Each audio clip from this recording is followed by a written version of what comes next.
Presidencia, buenas tardes, compañeras y compañeros diputados. Les saludo con agrado, al igual que a los medios de comunicación que siguen esta transmisión y al público que hoy nos acompaña. Con fundamento en el artículo del Reglamento del Poder Legislativo del Estado Libre y Soberano de México, presentaré de manera sucinta la exposición de motivos del punto de acuerdo por el que se exhorta respetuosamente a los titulares del Instituto Mexiquense de la Discapacidad, de la Secretaría del Trabajo, del Ejecutivo Estatal y del Departamento de Recursos Humanos de la Dirección de Administración y Finanzas del Estado de México, a fin de que en el ámbito de sus respectivas competencias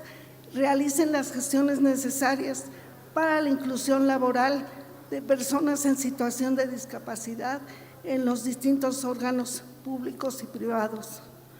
fomentando progresivamente su participación en al menos el 5% del total de su planilla. Por lo que establece el artículo 11, fracción 21ª de la Ley de la Inclusión de las Personas en Situación de Discapacidad del Estado de México, y pido a la Secretaría se publique íntegramente en la Gaceta del Gobierno. La discapacidad ha sido un tema relegado históricamente y que hace apenas unos años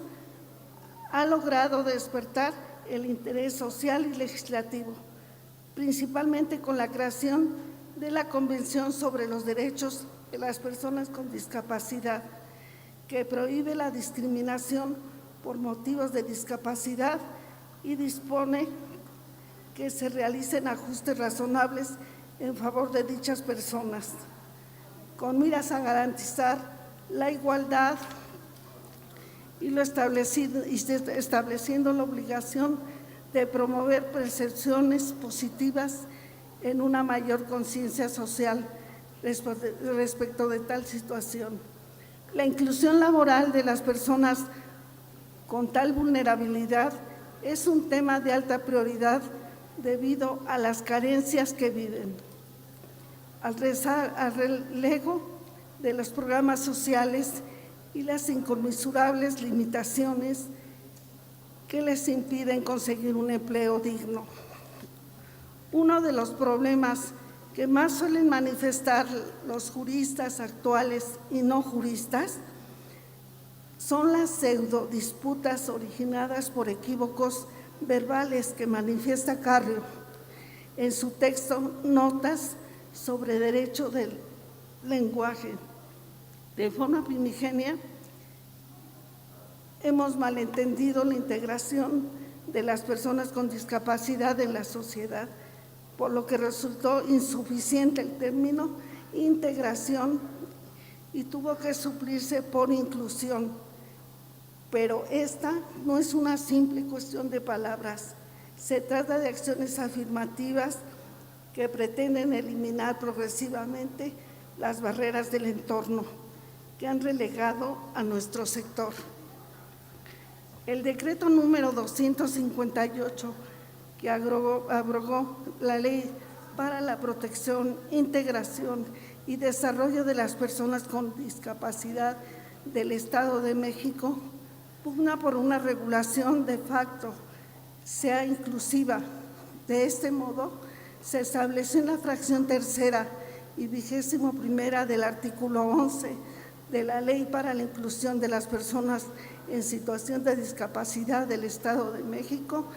la facultad del Instituto Mexiquense para la Discapacidad de impulsar, coordinar y evaluar políticas públicas enfocadas en la inclusión laboral. Con este fin, se planteó que los órganos públicos y privados participen en acciones de inclusión laboral y así abrir espacios que dignifiquen los conocimientos y habilidades que este sector ha ido adquiriendo a lo largo de su vida, ya que bajo el modelo paternalista en el que venía manejando esta condición, existían programas sociales de capacitación pensando en aquellos, en ellas y ellos puedan aprender diversos oficios, aunque el fin de estos programas no necesariamente iba enfocado a la inclusión laboral, ya que se contaba con personas con capacidad y habilidad para desempeñarse laboralmente, pero sin la oportunidad de integrarse a un puesto laboral. Los pocos espacios laborales que existen para las personas en situación de discapacidad son limitados y muchos de ellos buscan integrarlas no como una vía de inclusión, sino como una manera de abusar de ellos, relegándoles trabajos indignos con salarios que no deben ser asignados a ningún ser humano. Tenemos conocimiento de los programas existentes a nivel federal para las personas con tal vulnerabilidad, pero debo resaltar que el apoyo social difícilmente dignifica la vida de una persona o de un mexiquense con discapacidad. Lo que necesitamos es un conjunto de acciones que resulten inclusivas desde la profundidad del arquetipo que es el que las crea. El apoyo que otorga la Secretaría de Bienestar en 2021 para las y los mexiquenses con tal condición consta de 2,700 pesos bimestrales, es decir, 1,350 mensuales, 675 quincenales,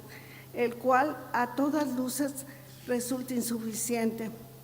incluso para comprar la canasta básica. Desde el mes de agosto ha incrementado un 5.1%, existiendo productos que en solo un mes se incrementaron hasta un 50%, según señala la Asociación Nacional de Pequeños Comerciantes. La pobreza, la inclusión y la discriminación que viven las personas en situación de discapacidad justifica contundentemente que además de los programas sociales se consideren abrir espacios laborales que resulten inclusivos y que les permitan desarrollarse a la par del resto de la sociedad bajo el principio de vida independiente, como lo reconoce la Convención sobre los Derechos de las Personas con Discapacidad, la Convención Americana sobre los Derechos Humanos, el Protocolo de Salvador, los derechos humanos reconocidos en nuestra Carta Magna y en la Constitución Política del Estado Libre y Soberano de México. Si tenemos en cuenta que las personas en situación de discapacidad continuamente vivimos condiciones de discriminación estructural, es entendible y resulta necesario enfocar una mayor cantidad de estímulos, además de una buena implementación de las políticas públicas que los incluyan en todo el ámbito social. Y al hablar de una buena regulación en materia de discapacidad, no puede haber puntos medios. Es por esta razón que el presente punto de acuerdo pretende que a través de la implementación de las acciones y políticas públicas adecuadas se logre la inclusión laboral que se propone en la Ley para la Inclusión de las Personas en Situación de Discapacidad del Estado de México. Es cuanto.